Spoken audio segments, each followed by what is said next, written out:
Hi everyone, Misty here with Shabby Beautiful Scrapbooking. Today I'm going to do a quick tutorial on how I make my Prima flowers and I'm Rose's flowers shimmer.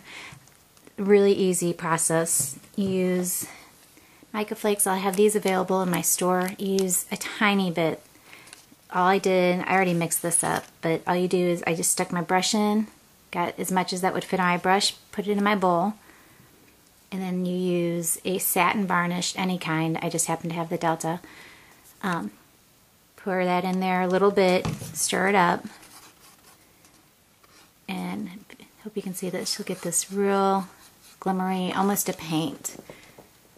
Let me turn my light on here. Okay. And then all you do is you just take your flour,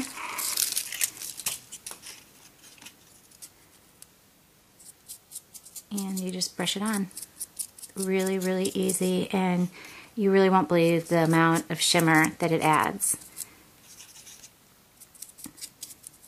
Just keep going until you get all the petals, and not even being careful. You know, you get what you can get, and it adds so much shine.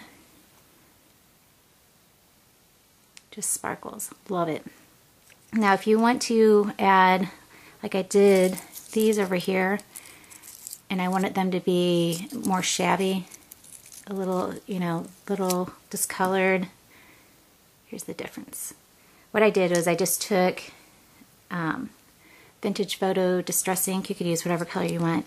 These are really, really concentrated. When I first did it, I added way too much. And so I did one full drop, and it was just too much. So what I'm going to do is just touch my brush to it. Maybe go over here a little bit so I can dab it in. I mean, it was like really, really brown, not tinted, almost opaque. Shows you how intense those distress inks are. Yeah, see, like that. I think that's plenty dark for me for what I want to do. Yep, here they are. All right, and then you just do the same thing. It's just enough color just to take that edge off the brightness. Sometimes you just don't want that glaring pink or, whatever other color you're working with. Just adds a little bit of, a little depth to it and a little age. Okay. You see how easy this is. You know I don't do anything that's hard, so there it is. Let me get one I just did. It's hard to see in the picture, but just that touch of color does make a dramatic difference. But just look at all that sparkle. Love, love, love it. And like I said, I'll have the mica in my Etsy shop, and I'll have the information below. Another thing you can do with the mica flakes is, or the mica powder, I'm sorry, is if you have a watercolor palette, moisten it with your paintbrush, just drop water on it, take a little bit of it, put it in there, and then you have, very similar to the Twinkling H2Os. I've never used them, but I've seen them, and they stay beautifully because the watercolors paints already have a binder in it, so it helps the mica to stick to it. Now, if you want to, if you want it to use water, just kind of wet them down, you need to put a binder in them so they'll stick to your paper. And I use the gum arabic. You just use a little tiny drop, and it acts as a binder. I've heard of other people that use like hairspray.